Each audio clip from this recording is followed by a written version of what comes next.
Hello everyone, welcome to 64 hours. ఈ రోజు నేను బెండకాయతో ఈవినింగ్ స్నాక్ చేయబోతున్నానండి. దీంతో మొత్తం తయారైన తర్వాత చక్కగా సాస్ లో ముంచుకొని పిల్లలు గాని మీరు గాని ఎవరైనా కూడా చక్కగా తినొచ్చు. ఇది మేము నార్త్ ఇండియా వెళ్ళినప్పుడు మాకు చేసి పెట్టారు. సో మేము ఆ స్నాక్ ని ఎలా చేశారో అని అడిగి తెలుసుకొని మీకోసం 64 అవర్స్ ద్వారా మీకు అందిస్తున్నాము. సో దీని నెక్స్ట్ ప్రిపరేషన్ లోకి వెళ్దాం. సో దీని ప్రిపరేషన్ లోకి వెళ్దామా? చూడండి, బెండకాయల్ని వాష్ చేసి చక్కగా ఈ మాత్రం ఫింగర్ అంటే కొంచెం ఒక 2 అంగుళాల సైజ్ గా నేను కట్ చేసుకున్నాను. సో ఇవన్నీ ఒక బౌల్లో వేసుకుందాము. అండ్ నేను 1 by 1 ఇంగ్రీడియంట్ మీకు చూపిస్తూ నేను వేసేస్తాను. చక్కగా అన్ని ఫాలో అవ్వండి. ఈ రెసిపీ చేయాలంటే ఫస్ట్ నుంచి చివరి వరకు చూసి మొత్తం ఫాలో అయ్యి అప్పుడు చెయ్యండి. సో చూడండి, కారం ఒక 1/2 స్పూన్ వరకు వేస్తున్నాను. ధనియా పౌడరు, సాల్ట్ అండి, అండ్ గరం మసాలా, జీరా పొడి అండి, జీరా పొడి అండ్ చాట్ మసాలా కూడా 1/2 స్పూన్ వరకు వేస్తున్నానండి. అండ్ ఇవన్నీ కలిపేసేసి మనం ఒక్క 1 మినిట్ అలా పక్కన పెట్టుకుందాము. ఒక 2 మినిట్స్ అయిపోయిందండి. ఇప్పుడు దీంట్లో ఒక 2 స్పూన్స్ కార్న్ ఫ్లోర్ వేసుకుందాము. ఈ కార్న్ ఫ్లోర్ ని మొత్తం చక్కగా కలిపేద్దామండి. చూడండి, చక్కగా దానికంతా పట్టేసేయాలి. సో ఇలా కలుపుకున్న తర్వాత కొంచెం 1 చెంచా వాటర్ సరిపోతుంది, ఎక్కువ అక్కర్లేదు. కొంచెం అంటే అదంతా కూడా దానికి ముక్కకు పట్టాలని చెప్పి మనం అలా చక్కగా కలిపేసుకుంటున్నాము. కొంచెం పడుతుందండి. ఇలా తడిగా అంటే మొత్తం అంతా కలిపి ఇప్పుడు కార్న్ ఫ్లోర్ పౌడర్ అలా పైన కనబడకుండా చక్కగా కూడా మొత్తం అంతా పట్టేటంత వరకు కొంచెం వాటర్ పోసుకోవాలి. దానికి ఒక చెంచా సరిపోతే ఒకటి, లేకపోతే ఇంకొంచెం చెంచా, ఒక చెంచా ఎక్కువ వాటర్ మాత్రం మీరు పోయమాకండి. సో ఆ స్పైసెస్ అంతా దానికి పట్టాలి అంతవరకు. ఓకే అండి.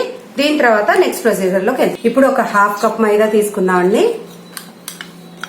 ఈ మైదాలో కొంచెం వాటర్ వేసి పేస్ట్ గా కలిపేసుకుందాం. చూడండి, మైదా కొంచెం వాటర్ వేసుకొని ఈ కన్సిస్టెన్సీ అంటే మరీ పేస్ట్ కాదు, అలా మరీ జారుగా కాదు, ఈ కన్సిస్టెన్సీలో థిక్ కన్సిస్టెన్సీలో మనం చేసుకోవాలి. అండ్ ఇప్పుడు మనం తయారు చేసి పెట్టుకున్న బెండకాయని ఒక్కొక్కటిని దీన్ని ముంచేసేసి దీంట్లో ఈ బ్రెడ్ క్రమ్స్ పౌడర్ అండి నేను మిక్సీ చేసి పెట్టుకున్నాను. ఇది దాంట్లో అదంతా కూడా చక్కగా దానికి పట్టేటట్టు మనం ఇలా కొంచెం చేసుకొని పెట్టేసుకుందాం. ఇలా ప్రతి ఒక్కటి కూడా మనం దీంట్లో డిప్ చేసుకోవటము, దీంట్లో మనం ఇలా పొర్లించేసేసుకొని చక్కగా అదంతా క్రమ్స్ అంతా కూడా చక్కగా పట్టేటట్టు మనం తయారు చేసుకొని పెట్టుకుందాము. ఇలా అన్ని ఒక్కొక్కటి డిప్ చేసుకుందామండి. ఇది బ్రెడ్ క్రమ్స్ పౌడర్ తెలుసు కదండి. మామూలు బ్రౌన్ బ్రెడ్ అవ్వచ్చు, వీట్ బ్రెడ్, ఏ బ్రెడ్ అయినా సరే మీరు కొంచెం అంటే మనం ఫ్రిడ్జ్ లో పెట్టుకున్న బ్రెడ్ అయితే చక్కగా హార్డ్ గా ఉంటుందండి, అది చక్కగా తీసుకోవచ్చు. లేదంటే మామూలు బ్రెడ్ అయినా ఇలా చేసేసుకొని ఇలా అంటే మిక్సీలో వేసేసుకొని పౌడర్ లాగా చేసుకోవటమే. సో ఒక్కొక్క డిప్పు మనం చేసుకుందాం. ఇలా అన్ని తయారు చేసుకుందాము. పిల్లలు వచ్చేసరికి మీరు ఇది చక్కగా ట్రై చేసేసి మీరు పెట్టారంటే పిల్లలు చాలా టేస్టీగా అసలు బెండకాయలతో చేశారు అనే ఆలోచనే రాదండి. చక్కగా మంచి ఫ్రై ఐటమ్ ఇది. ఇలా అన్ని తయారు చేసుకొని ఒక 10 మినిట్స్ డీప్ ఫ్రిడ్జ్ లో పెట్టుకోండి. సో మనం తయారు చేయించుకున్న వీటన్నిటిని కూడా మనం ఫ్రిడ్జ్ లో పెట్టి ఒక 10 మినిట్స్ పెట్టుకున్నాం. 10 మినిట్స్ అయిపోయింది. ఇప్పుడు తీసేసి అండ్ నూనె పోసి పెట్టానండి, ఆల్రెడీ అది కాగిపోయింది నూనె. ఇప్పుడు దీంట్లో మనం మీడియం మంట మీద పెట్టుకోండి. ముందర నూనె కాగిన తర్వాత మీడియం మంట మీద పెట్టేసుకొని మనం ఒక్కొక్క దాన్ని దీంట్లో వేసేసుకున్నాము.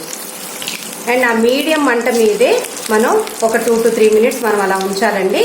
సో ఇదంతా చూడండి, ఏ కలర్ వచ్చేంత వరకు మనం ఫ్రై చేసుకోవాలో తెలుస్తుంది.